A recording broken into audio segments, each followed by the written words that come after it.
From WKYT Podcast, this is Uniquely Kentucky. I'm your host, Amber Philpott. Hello, podcast listeners. I hope this episode finds you doing well. I know we haven't put out any content in a while, and I am sorry for that. Sometimes we just get behind. I appreciate you dropping in for this listen, though. In this episode, I'm sitting down with Lexington author and life coach Vitale Buford. In her new book, Addicted to Perfect, A Journey Out of the Grips of Adderall, she opens up in a very personal and brutally honest way about her own battle with the prescription drug and how perfection can make us all strive to do the things we never thought we could be capable of doing. In this time of COVID, many people have taken a step back and started the reevaluation process of their lives. Many of us have taken a deeper look and are working to make changes within ourselves. This book is one that can remind us that being perfect isn't always what makes us who we are. Uniquely Kentucky with Amber Philpott is brought to you by the WKYT News and Weather apps, available on the App Store and Google Play. Welcome, Vitale Buford, to Uniquely Kentucky. How are you today? I'm great. Thank you for having me. Vitale, we're going to talk about a lot of different things in this particular episode. You have out a new book, Addicted to Perfect, A Journey Out of the Grips of Adderall. We're going to talk about this book. Also, you're a life coach as well, so I'm going to pick your brain about how to get through this pandemic that we're in the middle of for our mental health. But first of all, this book, if people have not heard of Adderall addiction, Vitale, I'm going to start off with that because there are so many, particularly college kids, that get addicted to Adderall. I want to know from you, how in the world did that become a part of your world? Yeah, so for me, again, it's that underlying idea of perfectionism, but I always thought I needed to be thin and really high achieving to be worthy. And when I started college, I gained the freshman 15 and did diet after diet after diet. And then my junior year of college, I was taking a full course load. And my boyfriend at the time, who was prescribed Adderall, said, "Why don't you try this?" And so I did. And it literally was the perfect drug. I lost weight easily. I was able to study and stay up all hours and work 2 jobs. And so it was, immediately I knew this was something I was going to probably get hooked on. Absolutely. I should say too, we do Uniquely Kentucky in a way where we highlight folks that are from here. I'm going to say that you're a transplant to Lexington by way of Alabama, and then also through Georgia with school, Yeah. And then you call now Kentucky home. So we're grateful for that. When people read your book, Addicted to Perfect, it is, as I have said to you before, it's really hard to read in the sense that it's very personal. I mean, you lay it all out on the line. And at times when I was going through it, I was like cringing for you because it is a lot to put out there. First of all, why write the things that you wrote? Because it is really like ripping off the Band-Aid and really putting a lot of stuff out there that you didn't have to put out in the world. Right. Well, the book represents sort of how I roll in my life in general, and how I approach coaching and healing and growth is just really being authentic and real. But also, I believe so many people have the thoughts that I have that are in the book. And sometimes it's good to just, so for people just to not feel so alone. And it was just important for me to tell my story. We all have these things going on and dark, secrets in our past or whatever that we may be holding on to. And so it was just really important for me to share my story. So to encourage other people to share their story. There's been so many women and men who have read my book and just said, even though I wasn't an Adderall addict, this really resonated with me. I really struggled with my body image or perfectionism or whatever it is. Like there's some piece of the story that'll resonate.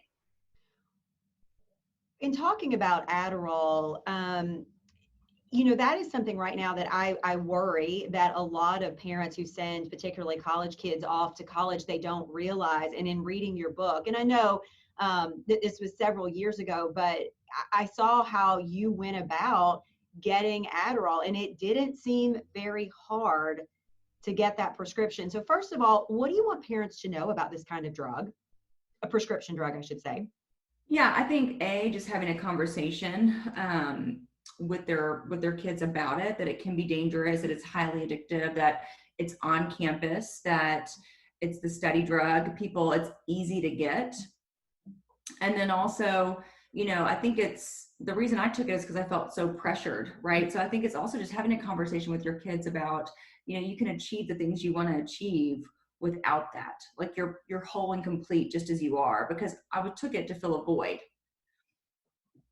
You put this book out into the world. Did you think, oh my God, once you hit send and said, here it goes, did you think, oh boy, I just did this? Or was it cathartic for you in a way to kind of put this entire or chapters of your life kind of behind you and finally put that foot forward and move forward? It was super triggering to write it last year. I mean, I am glad that I did it. I will never read the book again. I have read it many times, and through many edits, I was like, you've also lived it, so you don't have to read it again. I'm done.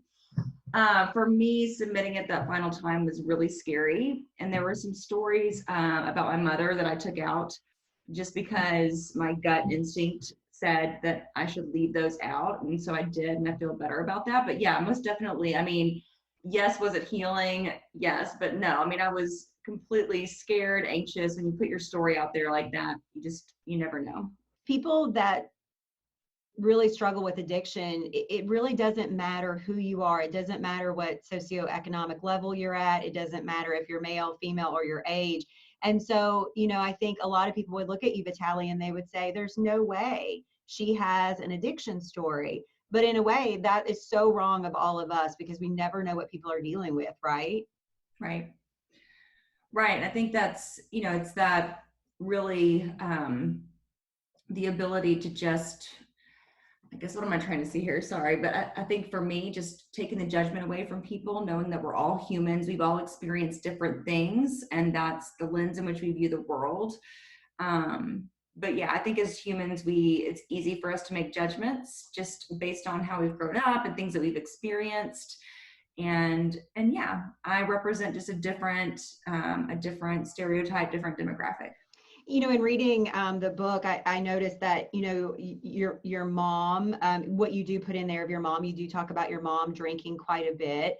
Were you aware that there was a cycle there that you potentially were going to fall into yourself with what you were seeing at home? I really did. It's why I stayed away from drugs in college, because I knew that addiction ran in my family, and there was never a conversation about it with my parents. I just knew. I don't even know how. I just had this inner knowing. And so I stayed away from everything else. But then it was like, oh, a prescription drug. This is safe. And I think too, that's probably a lot of people's mindset too. There's something, when you think about a prescription versus you're buying something else off the street, if you will, it puts a little bit on that. We struggle with addiction, and we struggle with such a drug issue continued every day. I mean, we're in the middle of a pandemic, but we have a drug epidemic going on every single day. How do you kind of try? I mean, obviously you put the book out, but what do you do for others to try and say, hey, I've been there? Your way of helping and giving back?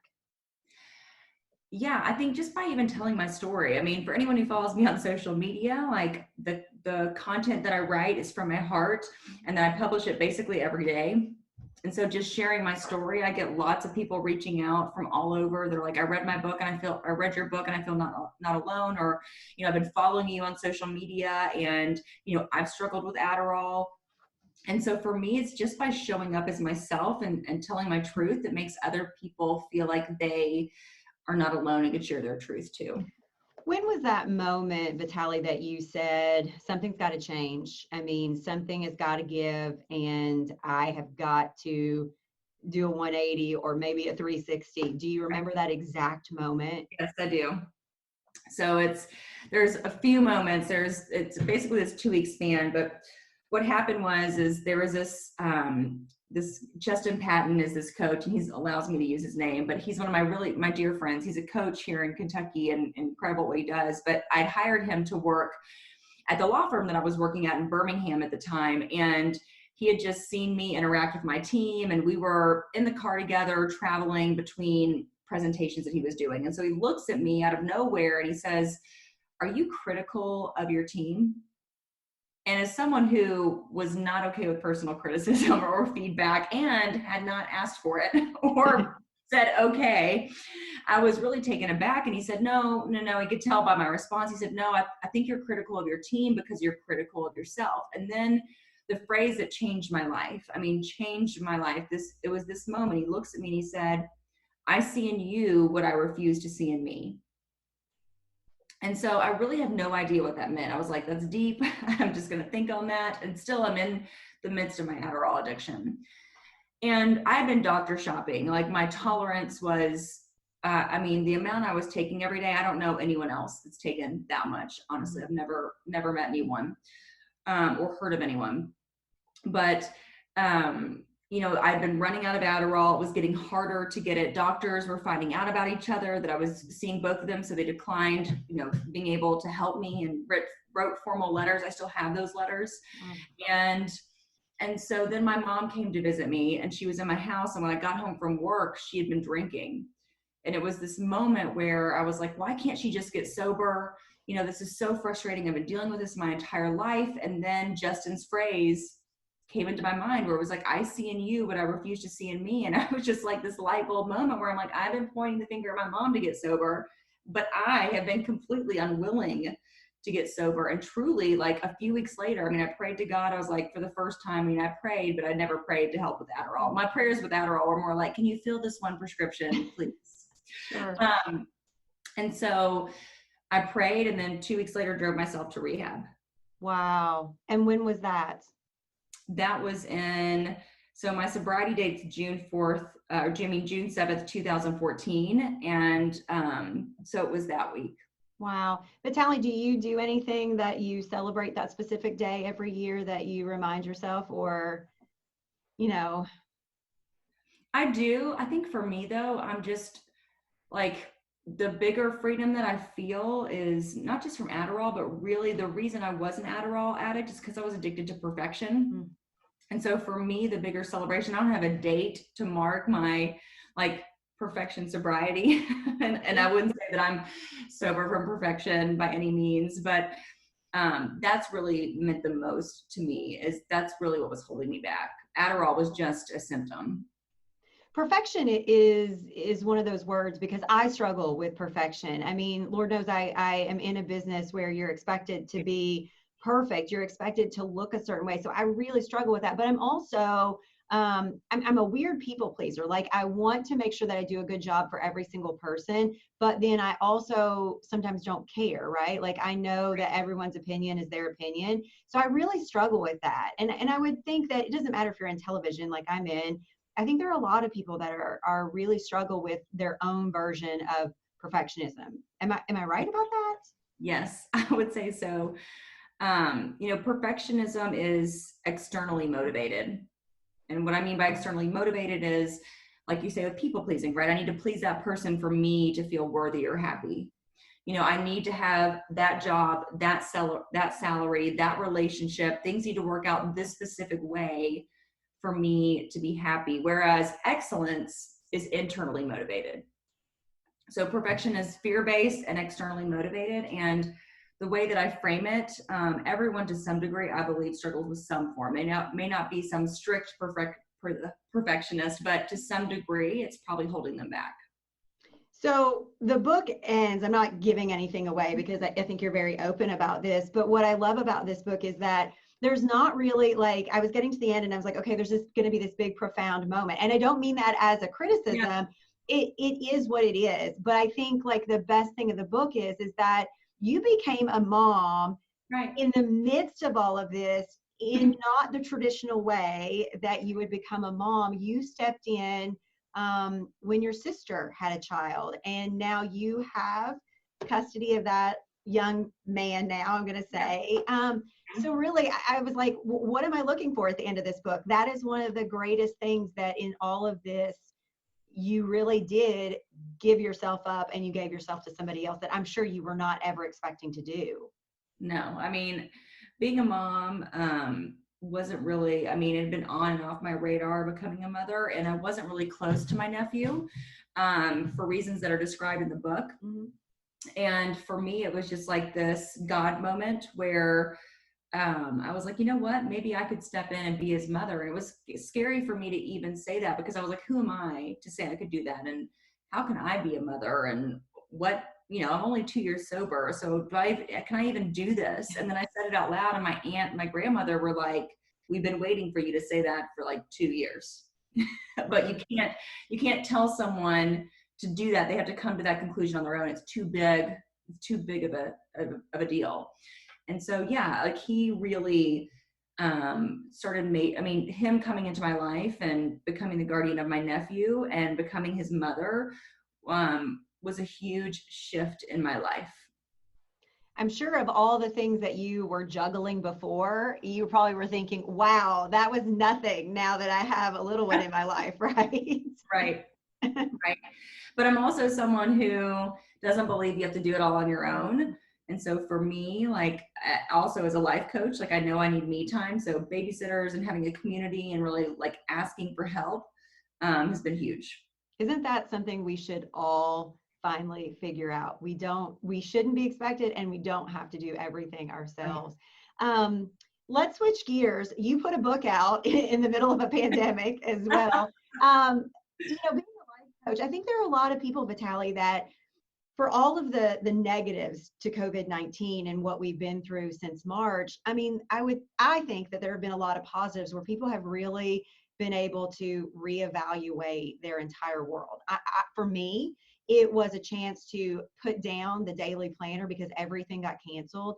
And you really do. I've been trying to do this for a long time to figure out what was important, what I could say no to, and feeling okay about it. And I think there are a lot of people that in this time have figured that out. And I would think as a life coach, maybe a lot of people have been coming to you and going like, what am I doing right now? How am I getting by every day?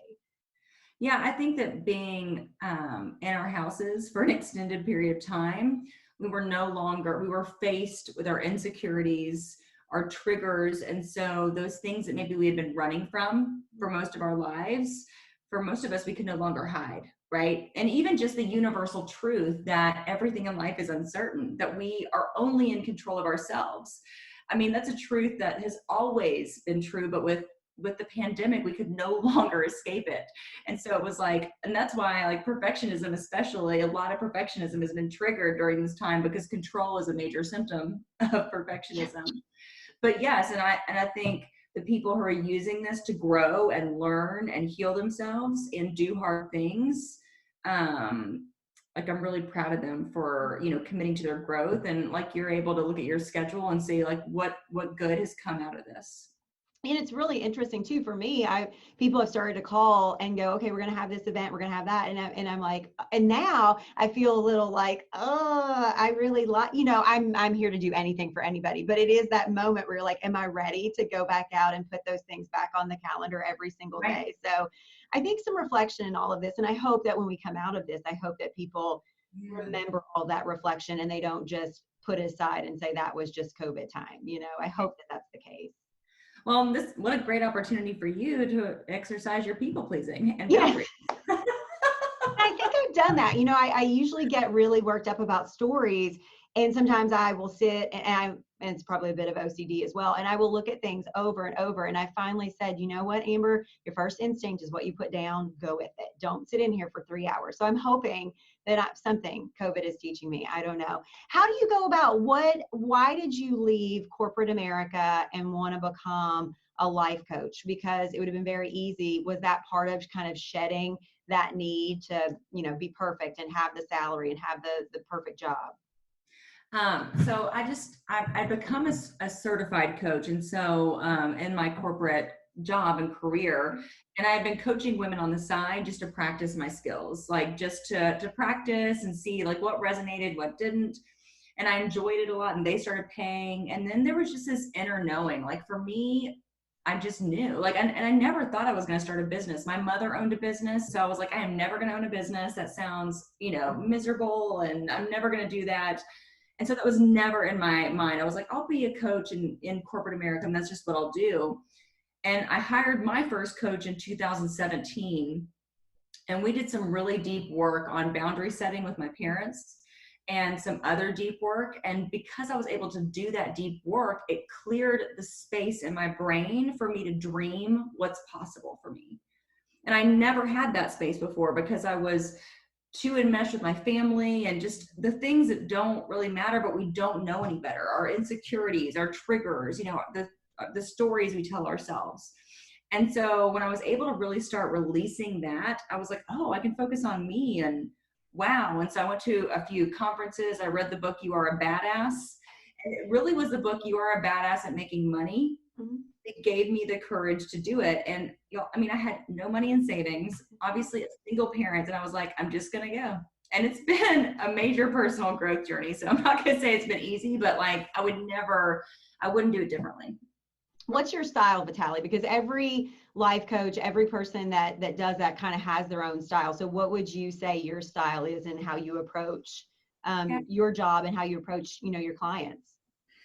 So for me, it's about the clients that I work with are the ones who are ready to do the work. And the level of work I do is the deep, the roots of why you are the way you are and what blocks are holding you back. So if you want a surface level coach, I'm definitely not for you. But if you want lasting change and you're ready to do the action, you're ready to, do the homework and the assignments between, and you're ready to walk through your fear, right? Fear is our compass. And that's how I work. And for me, it's really looking at all of our triggers and our insecurities can be stemmed back to our childhood. And so it's about looking at those things. What happened in your childhood that now you've, had this coping mechanism that you're using in adulthood that no longer, no longer serves you. My perfectionism is from my childhood. My people pleasing is from my childhood. I quickly learned that when I made my parents happy, I was valued. Yeah. And so then we just start doing that a lot. And then as adults, it's no, what do I want? There are a lot of people that they really grapple with all of this, but they can't pull the trigger to hire someone like you, or there's still a little bit of stigma. I mean, it's not like traditional therapy, but in a way it is therapy. And there is sadly still a stigma that shouldn't be there on that of having to ask for help. Why is that? Why can we not get past that in our society? I think that there's maybe not as much. I think people are seeking out help. It's not as stigmatized as it used to be. But I think that people are afraid to ask for help because they don't feel like they're worthy of receiving help. So if we grow up doing everything on our own, then we don't ever ask for help because we don't think we're worthy of it. Maybe we didn't receive help as a child or a young adult or whatever it is. And so I think a lot of us just don't even believe that we're worthy of that, or if that's even an option.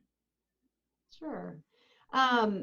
Where do you draw inspiration? Because I know it must be mind-boggling to you because you're helping others and you want to help other people, but then you're doing that every day. And so then you're I'm giving so much of myself and helping other people pull this out of them.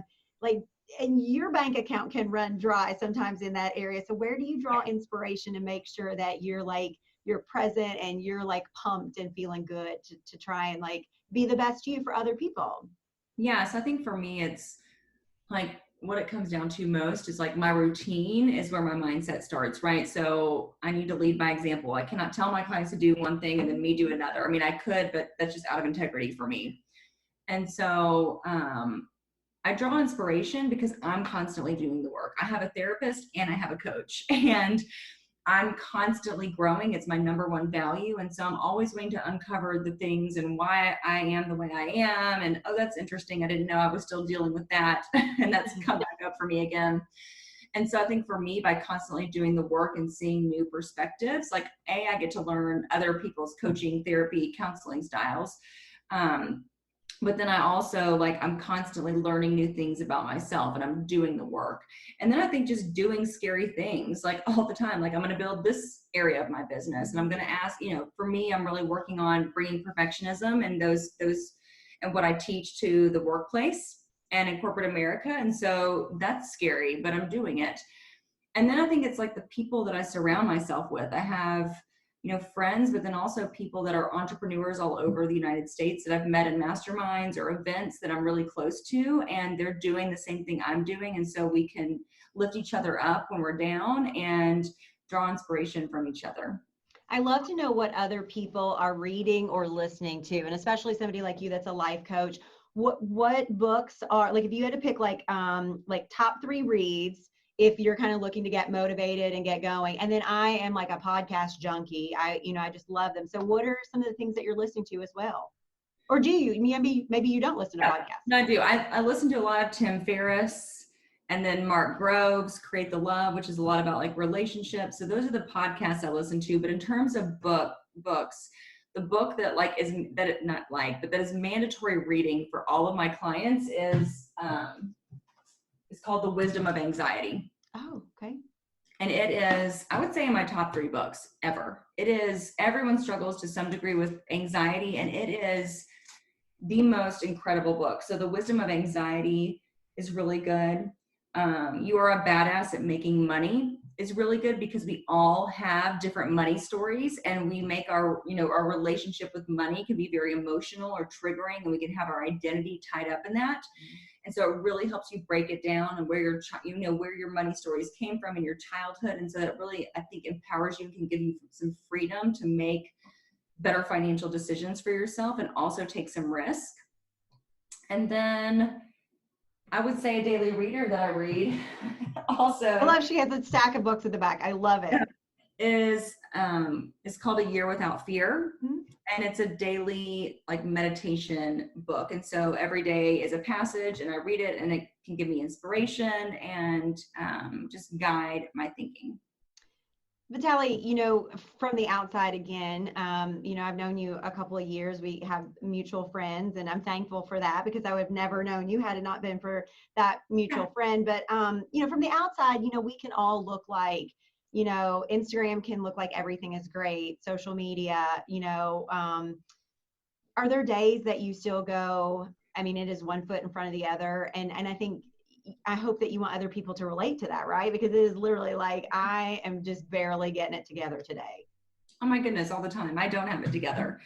But I do hard things, and I face my fears. But yeah, entrepreneurship is almost like pushing a 200-pound boulder up a hill. Early entrepreneurship is. And so, yeah, there are days where I'm like, why, like, is this going to work? Or, I really just want to take a nap, or, social media is really frustrating me. Like, why am I even on this platform? There are definitely days where I feel that way. I'm human.